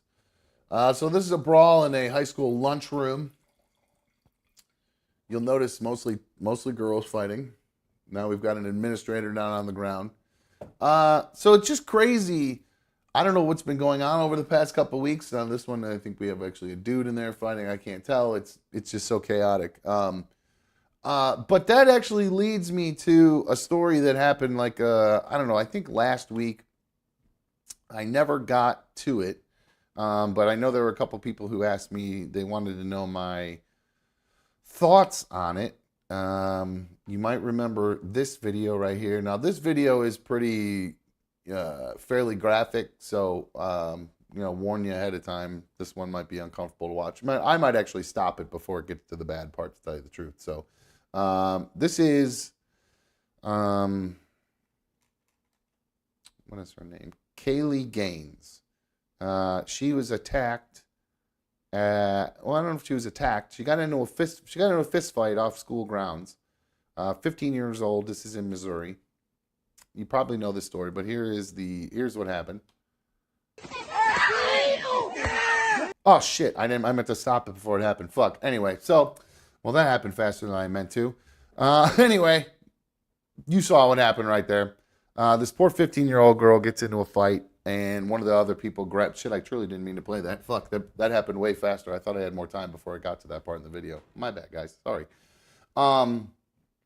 That goes on for a few more smacks off the ground, and the girl ends up having severe brain damage. She is bleeding on the brain, and I don't believe she's regained consciousness yet, if I'm not mistaken. Let me just pull up, because I just actually have an old story about her. I want to see where we're standing with her today. Hour 24. Okay, yeah, she is still in a coma. She's yet to regain consciousness, and the full scope of her injuries are unknown. The girl who did it to her has been arrested, and so Kaylee suffered a skull fracture and a brain bleed after having her head repeatedly smashed against concrete by a 15-year-old teen. Marnice DeClue. That's the name of the girl, Marnice. What a horrible name. No wonder she's such a badass. Now, I believe... Hold on one sec. Hold on, I just came across another tweet or all this stuff about her. I don't know who Maurice DeClue is or whatever. I don't know if that's the name of the girl, if I'm just seeing this wrong or whatever. Anyway, I don't know the name of the girl, the black girl who beat her up. Her race has nothing to do with it. It might have something to do with it, but I'm just setting it up because of the video. I don't know if it was a racial fight. I'm not saying that the girl beat her up because she's black or whatever. Either way, whatever it is, it is a crazy story that these fights between these, like, man, I freak out for my kids. They can't get. I don't want my kids getting fight in school now. This shit's out of control. Like when I was in school, dude, you just a couple fist fights, man. You just punch each other until one person's down, and then that's the end of it. And then usually end up helping them up and your friends afterwards. This shit where they're literally trying to fucking kill each other is insane. So my opinion on it is they 100%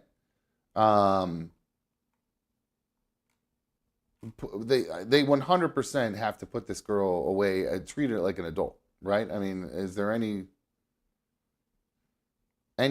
doubt about that? That they have to treat that girl like an adult, the girl that did it, throw the fucking book at her. She was trying to kill her. I mean, what else are you hoping to have happen when you grab somebody by the head and you smack the head off the concrete? I mean, you absolutely, I don't care if she's only 15. I don't care if she was I don't care anything. I don't care what her situation was. I don't care if she had a rough childhood. I mean, the girl ended up, after she smacked her head off the ground, and all the other people that are there too, frankly, those people should all be in trouble too. All the people there with their cameras out, because there was a bunch of people who witnessed it, and nobody did shit. They don't do diddly after this poor girl gets her head smacked off the fucking ground. Half of them, they all just run away. A couple of them, there's another couple other kids that keep fighting, but the girl's laying on the ground fucking convulsing. They fight over her. like not like fight, like stand over her and they're still fighting while she's on the ground convulsing with her head's cracked open, her brain bleeding, and nobody does a fucking thing about it. Nobody does anything to help this poor girl on the ground. Nobody assists her at all. She lays on the ground for, this goes on for 45 seconds. So she's laying on the ground for a good 40 seconds before, well, I don't even think anybody even ever attends to her. It's like nobody cared. Nobody cared that this girl got fucking the shit beat out of her. So every person there who just left this girl to die should be in trouble. Every single person there. And then the girl who did it to her, charge her as an adult, charge her with attempted murder. End of story. And I don't think there's any other ifs, ands, or buts about that. It's a, you know, all this fighting with all these kids, it's escalating. Look at that. I mean, and it's a mob scene too. Everybody wanting to record it and be able to post it and go viral or whatever. There's a fucking girl dying on the fucking ground, guys. I mean, Jesus Christ. You know, I understand the thrill of all that. I got wrapped up in all that. I didn't have phones when I was a kid, but you know, and stuff with, you know, my boy. One of the most infamous videos is him getting into an argument with a girl, and I'm recording the whole thing, egging him on and egging her on to beat him up, basically. So I'm guilty of it too, but if my friend would have gotten beaten and had his head smacked off the ground, which this was a big bitch, it probably could have done it to him. Tramp stamp. Anyway, obviously I would have put my fucking camera down and helped him. I wouldn't have just sat there recording or gone on to record the next fight that started happening around the, you know, 5 feet away. It's just crazy. It's crazy how we've gotten to the point where fights between kids are somebody could get murdered. Somebody tries to murder the other one. I mean, you're bouncing the girl's head off the fucking road. What did you think was going to happen? So yeah, I don't care what that girl's life was like. If she had a tough life or parents beat her or any of that shit. I don't give a fuck. I don't give a fuck. You got beat. You know it's wrong to beat somebody else. And that's all there is to it. And you can't try to kill somebody and then blame your fucking upbringing on it. And I'm not saying she's doing that, but if that's the case, because you'd think the only reason somebody would be so fucking whacked out to do something like that at that age would be, you know, they'd been beaten themselves or something like that. But still, I think at this point you can't let that go. You got to set an example. You have to set an example to these kids that look, that shit needs to chill out. I mean, it's just escalating to huge fights. Look what happened at the Chiefs parade. Those were a bunch of teenagers who were shooting at each other. There was a thing at one of the spring breaks. I didn't pull the video, but some 16-year-old kid pulled a gun on spring break at one of these fights. So again, it's just escalating. You know what I mean? It goes from just a simple fist fight to a mob fight to people getting, you know, shot at in a mass shooting at a Chiefs parade. So lock that girl up, lock her up for attempted murder, make an example out of her, and hopefully people will maybe learn from it. Some of these kids will think twice before they smack the other person's head off the ground. So, all right. Angelina says, I can't even watch those videos. That's why I apologize. I tried to stop it before it got to that point. It just happened so fast. I thought I had more. I thought the fighting part happened. I don't know. You guys know me. I watch these videos for like a half a second so I can react to them on the air. I probably should be better when it comes to something like that, because that was pretty bad. That even made me uncomfortable. I hate that. You know what I watched the other day that made me so uncomfortable? I watched the video and I think it's real. Is it a Gila monster? I believe that's what it was. No, not a Gila monster. Is it a Gila monster? I don't know. I saw some big ass lizard. Maybe it was an iguana. Lizard eats Billy. No, lizard eats. What did it? Lizard eats. Was it a deer? It was, anyway. It was just this gigantic. Oh, Komodo dragon. That's what it was. A fucking Komodo dragon, it just walks up, it shows this thing, just bloop, bloop, bloop, bloop, bloop, bloop, bloop, and it just grabs this fucking deer right off the ground. Just this deer doesn't even move. It just sits there and lets this thing come clomping up on next to it. And it just goes, just bites down on the deer's head and picks it up and just walks away with like, and gobbles this fucking giant ass deer down like a dinosaur. It was insane.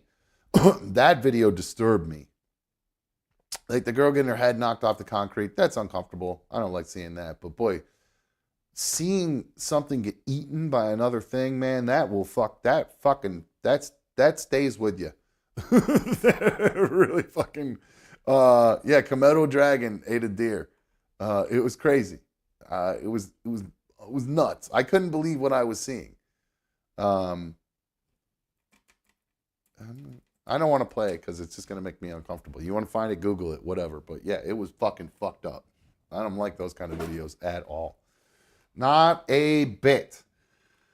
All right, let's see if I got anything else here. I think I do not have anything else here. I'm trying to peek to see if there's any big news. I mean, there was some big news on the NFL over the weekend. We never really talked. We haven't talked football much lately, and I don't know what Mikey's schedule is for this week, but it would be nice to talk a little football with him at some point this week. So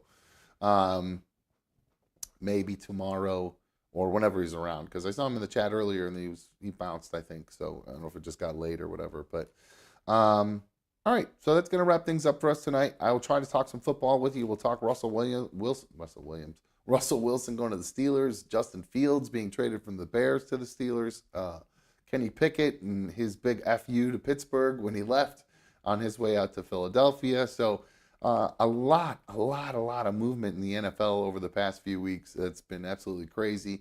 Robert Griffin III's coming out saying that Caleb Williams should refuse to play for the Bears, pulling Eli Manning like he did to the Chargers back in the day, because the Bears organization seemingly is not good at cultivating quarterbacks. So based on what happened with Justin Fields, the number one pick who ended up going for a 6th pick over to Pittsburgh Steelers, which is crazy. I don't know if that's a stacked quarterback room in Pittsburgh or shit quarterback room in Pittsburgh, to tell you the truth. I'm not really sure. I don't know if Russell Wilson has anything in the tank. And was Justin Fields just in a bad system? It's really, I don't want to find that out the hard way. And I feel like the Browns are probably going to find that out the hard way coming into the next season. So, all right, guys. I believe Nugget Man said Dumb did a lot of show prep today. Yeah, that's because I didn't DoorDash today. I got too drunk last night on St. Patty's Day with Secret ADS Mod and her friend. Which Nugget Man, we were trying to hit you up late, trying to get see if you could fund a trip to the strip club. We almost were gonna go. We almost had some stories, but none of us had enough cash to hit the strip club with her friend. So, which would have been pretty fun. Anyway, thank you for recognizing I put a lot of time into the show. I appreciate that very much. You know, if I'm not out there door dashing, it gives me extra time to work on stuff for the show. Again, the more funding that you guys are able to put in, the less dashing I have to do, and the more time I have to put into the show. It's a cyclical, circular. It's a catch-22, but it's also, you know, a cycle there. Whatever, you know what I'm saying. You scratch my back, I scratch yours. I guess that's how it works. So, alrighty, guys. I appreciate everybody coming and hang out tonight. Thank you guys for streaming on my tube. You know how good it feels to have you guys streaming on my tube. I hope you guys enjoyed tonight's issue. I had fun with you guys tonight. If you've not already hit a thumbs up on tonight's issue, I would greatly appreciate it if you do that. Don't forget, if you're not watching live, get in your comments about everything that I've talked about this evening. That way you can, I'll read back your comments on the show the next day. And otherwise, guys, I think that's going to be it. I am out of here. Talk to you tomorrow. See you.